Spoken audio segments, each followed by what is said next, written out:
Usted puede discrepar de Juan Cheput seguramente por una serie de razones, pero algo en lo que no le va a discutir es que él es, uno, nunca le dice no a los momentos en los que tiene que pronunciarse sobre algo. Dos, se pronuncia, y tres, en castellano que se entiende. O sea, quiero decir que habla claro.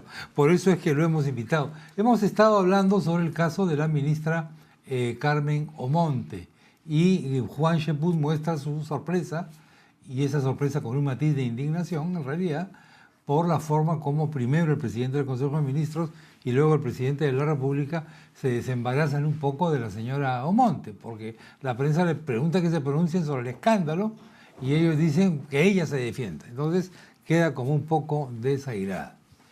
Y quizás esto nos lleva a un tema un poquito más amplio, que es en qué se está convirtiendo la política en este momento. Me da la impresión que para algunos es una especie de ingreso extra, ahora que los sueldos de los ministros son apetecibles, pero que para otros es como un complemento del éxito profesional, empresarial, etc. Entonces, la política es un arte subalterno al pragmatismo, no hay ideologías, etc. Ser ministro es casi una frivolidad. No sé cómo ves el panorama, Juan. Definitivamente tienes mucha razón, Chema. Mira, en estos momentos hay de ambos tipos, ¿no? Hay personas que creen que pueden buscar atajos a través de la política para mejorar sus negocios y por lo tanto buscan ingresar a la política, sea la política activa, es decir, siendo un representante, un alcalde. Si nosotros analizamos lo que sucede con los alcaldes en el interior del país, sobre todo, pues veremos de que la Contraloría debería estar trabajando sobre tiempo, ¿no? Por mucha gente que ingresa con estos movimientos regionales o locales y muy rápidamente pues, se convierten en dueños de grandes fortunas. La fiscal de lavado de activos, la doctora Sonia Medina, acaba de señalar pues, de que allí, en esas alcaldías, hay graves problemas. Pero por otro lado, hay personas que viniendo del mundo empresarial buscan coronar su trayectoria profesional ingresando a la política. Y de repente hay buena voluntad de por medio, pero tienen un gran problema: ignoran los códigos de la política. Como no han tenido formación en un partido político, creen que las reglas del mundo privado son iguales en el mundo público, de la gestión pública o del servicio público, como es el caso de ser congresista o ser ministro de Estado, y son cuestiones completamente distintas. Entonces, al ignorar cuáles son los códigos de la política, se ven sometidos a trances como los que hemos visto en los últimos días, que no saben diferenciar su margen de ingresos propios, el congresista Julio Gagó, la misma congresista Omonte con su matrimonio, los casos de Alejandro Llovera, la misma voleibolista Zenaida Uribe, ¿no? Que pueden ser personas exitosas en el mundo de lo privado, de lo deportivo, pero que no han tenido formación política. Y la formación política no se gana simplemente con el trabajo parlamentario. Uno tiene que entender cuáles son los códigos. Entonces, el factor común en estas cuatro personas es que descubren su vocación política de manera tardía, ¿no? Así como un soldado quiere ser soldado a los 18 años, un sacerdote a los 16, un ingeniero a los 15, un político también desde la universidad ya se va gestando. Entonces, ingresa en un mundo de la polémica, el debate, el intercambio de argumentos, la posición, la visión de país, etcétera, etcétera, desde muy joven. Entonces conoce los códigos de la política. Y vaya que hay políticos importantes en el Perú que no están pensando en hacer negocios. Yo podría pensar en mis amigos del APRA o del PPC o de Acción Popular o del propio Perú Posible, y yo no los veo gestando actas de directorio para hacer una empresa, sino cómo hacemos el Plan 2021 para el país, políticas públicas, etcétera, etcétera. Entonces, la opinión pública también tiene responsabilidad cuando opta por personajes populares más que prestigiosos. Y dentro de prestigiosos, por aquellos que tienen demostrada trayectoria política.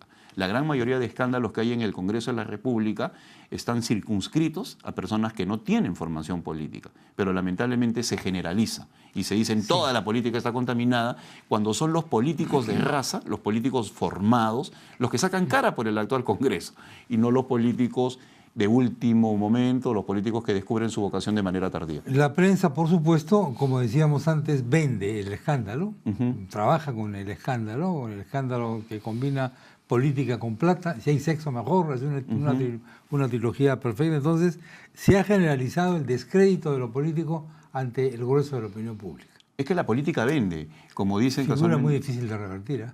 Así es, mira, la política, la farándula, el mismo mundo del deporte, son en estos momentos protagonistas de lo que significa el rating, ¿no? ¿Y por qué? Porque a la gente le interesa esos tópicos. La política, porque es el servicio público, quiénes son los que nos gobiernan, qué decisiones toman. El mundo del divertimento a través de la farándula o el mundo o la recreación deportiva son protagonistas y por lo tanto hay que tener mucho cuidado porque uno como persona pública tiene que entender que no solamente basta con ser correcto, sino uno tiene que aparentar ser correcto. Ha desaparecido la distinción entre lo público y lo privado. Así es. Y ya ha desaparecido, ¿sabes por qué? No por razones filosóficas ni jurídicas, porque hay camaritas así. Por supuesto. Me las pongo acá la cámara. Y es por eso mismo que es muy difícil. O un micrófono, o lo que sea. Claro. Y otra cosa, ya el concepto de off the record en el periodismo también murió. Ya murió ya.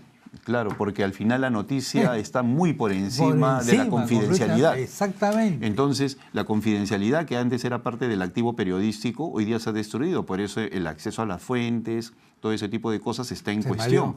Y lo que sucede es que ha irrumpido un mundo completamente novedoso, el de las redes sociales, en el cual hay una participación activa, pueden venir... Mira, la red social, Facebook, Twitter, son gigantescos think tanks. ¿No? Porque uno encuentra a través de la opinión pensamientos verdaderamente interesantes. ¿De qué nivel también? Así es, también. Aterradora. Y eso nos lleva a otro terreno. Si supongamos de que retrocediéramos en el tiempo 10 años, muchas de las personas verían distante al Chema Salcedo, una persona que aparece en la televisión, y por lo tanto eso construye respeto. La distancia construye respeto. Pero en el momento que bajas a la red social, cualquier persona te puede insultar o alabar. Entonces, y ahora hemos ingresado a la era del selfie. Así es. El selfie. Yo estoy... Que ya es, probablemente sea un viejo conservador yo ya. O el egocentrismo llegado a grado sumo. Sale la cosa del Oscar, con el selfie de esta... el Oscar es un show, es un espectáculo. Así es, por supuesto. Y los políticos están haciéndose selfie. Así es, con la diferencia de que el selfie de los actores fue retuiteado y el de los políticos criticado. ¿No? Entonces, ¿y por qué? Por la imitación y la falta de espontaneidad, ¿no? O sea, creer que se va a tener el mismo éxito sobre la base de algo que fue bien construido, porque ese selfie de la entrega del Oscar fue diseñado, ensayado y medido en el impacto por Samsung. Tiene un componente estético, ¿no es cierto? Así es. Esto interesante, ¿no? Y mientras que en el otro caso es más que nada ya una moda y desde el momento que se convierte en moda ya no es novedoso. ¿Qué pasa con los egos? Bueno. ¿Por qué el político está desarrollando? Bueno, todo político tiene ego en cualquier época del mundo. Pero ahora veo ya una cosa un poco desmesurada, una cosa un poco exagerada. El político sin formación necesita del ego como impulso para su carrera pública, mientras el político con formación busca construir prestigio a partir del debate de las ideas y de la polémica. Yo creo que existen de ambos sectores en la actualidad y la población tiene que diferenciarlos. Programas como este permiten que asistan políticos que pueden transmitir ideas. Hay diversos programas en la actualidad en los cuales se ve confrontación de argumentos, pero hay otros en los cuales se necesita de la apariencia, del ego, de la vestimenta, del look, para poder crear una imagen. Y el mundo del prestigio, sobre todo desde la política, es la formación de opinión, influencia, ideas, argumentos. Y eso yo creo que en el Perú... si bien es cierto, algunos dicen de que ese tipo de políticos es una especie en extinción, yo creo que todavía existe. Y por lo tanto hay que rescatarlos y más bien identificarlos y buscarlos como promotores del debate porque la política es muy importante. El actual gabinete adolece de políticos. Y creo que ese va a ser uno de los principales escollos, no solamente para su presentación. ¿Cuándo se ha instaurado en el país, o en el último tiempo, la idea de que los ministros tienen que ser técnicos? Porque es una cosa que el otro día estaba discutiendo que tienen que ser, técnicos no son técnicos. Técnicos hay un montón de técnicos. Al contrario, estoy rescatando el papel del técnico. Pero un ministro de un ramo tiene que ser un político.